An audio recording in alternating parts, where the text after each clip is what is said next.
Magandang araw sa ating lahat, guys. So sa video na ito ay papakita ko sa inyo kung paano gumawa ng DIY dishwashing liquid. So huwag kayong magtaka, guys, kung bakit nagkakat ako dito sa video na ito, kasi gagawa lang ako ng DIY na electric mixer.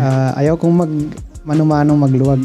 Medyo mahirap palang tunawin yung nito. Yung isang material doon sa kit ng dishwashing liquid, may parang gel doon. So medyo mahirap siyang tunawin. Pero kaya naman kasi alam ko marami nang gumawa ng ganitong video.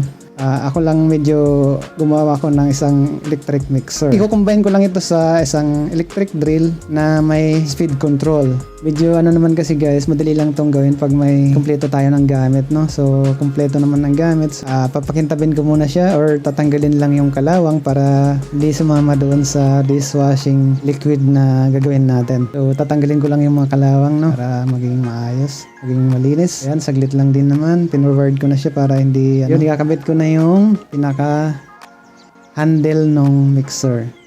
Yan yung ikakabit natin sa electric drill. So prepare ko lang siya. Yan.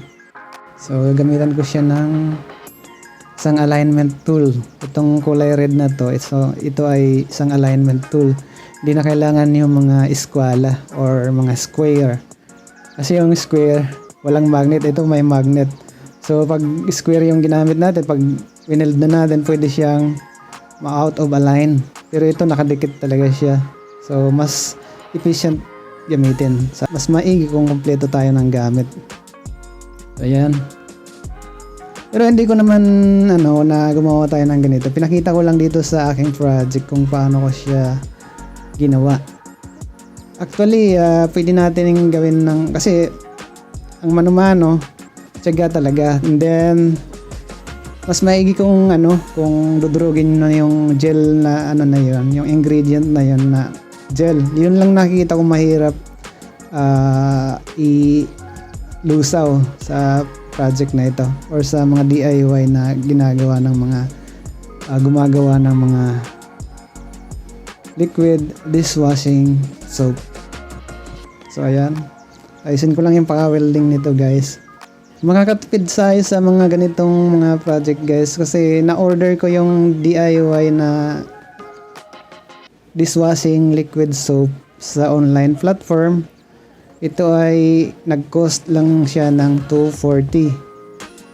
Free shipping naman kasi, kaya $240. Pero ang yield naman nitong so ito na yung ito na yung na-order ko sa online shopping. Isa itong dishwashing liquid na kit.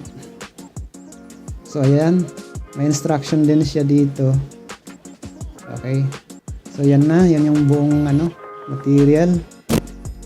So kabit ko lang tong aking ginawa na mixer sa aking drill. Itong drill na ito, guys, may speed control, kaya hindi ako maliligo dito ng ng tubig. Kasi ang natin dito, yung may control yung speed. Kasi dapat dahan-dahan lang yung ating pagluwag. Kagaya yan. So umpisan ko na. Umpisan na namin, guys, yung ayan, ito yung sinasabi ko, guys, na dishwashing material na gel. Medyo ito yung medyo mahirap lusawin, kaya dapat may may ganitong mixer. Binala ko lang siya sa electric drill na may speed control. Kung wala naman tayong ganito, gusto nating magmano-mano, kailangan nating ibukod muna ito sa isang tabo at durugin ng kamay para hindi na mahirap luwagin, no? So ito lang yung nakikita kong dito, medyo mahirap itong nauna na ingredient na ito. So the rest naman is mga liquid na yun, madali lang talaga siyang lusawin. So patuloy lang tong pag mix habang ibubuhos na namin ng katulong ko na yung binata kong anak itong mga iba pang mga sangkap. Tapos yun. So makikita nyo may counting bula na siya, guys, dahil sa pagluluwag natin. Okay, so medyo mangalay nga lang din kahit gumagamit na ako ng electric mixer. So yun nga, talagang tiyaga-tiyaga lang talaga tayo kung imamanual natin itong gawin. So ayan, lagay ko na yung pangatlong sangkap. Patuloy lang nating luwagin guys. So ang linagay ko dito guys na tubig is 16 liters. So ang magiging yield naman natin dito is mga 16 din. Kasi kaunti lang naman itong mga nagdagdag na ingredient. So 16 liters kung susumahin natin sa gallon is equivalent to 4.23 gallons.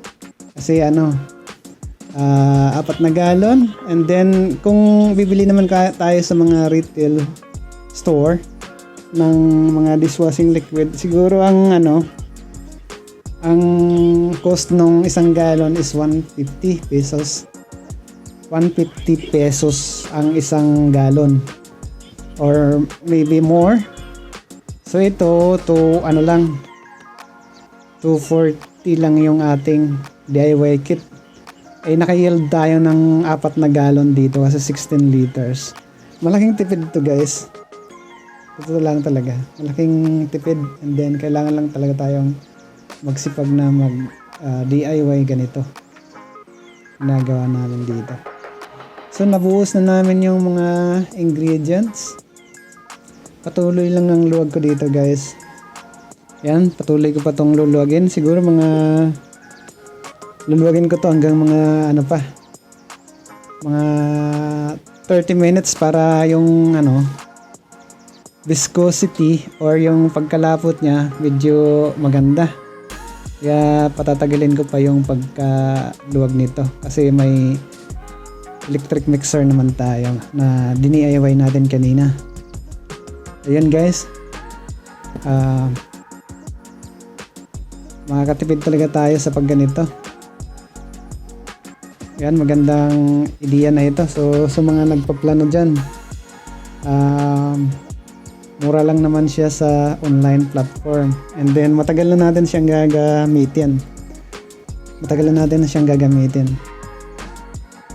So ito na guys yung finished product ng ating DIY na dishwashing liquid. So 16 liters to equivalent to 4.23 gallons. So ganon lang. Huwag nyong ilagay sa mga ganitong dapat ibaba lang natin, i-keep safe natin sa mga bata kasi baka yung mga bata kayo baka mapagkamalang juice. So yun lang guys, salamat sa panonood nyo, and God bless everyone.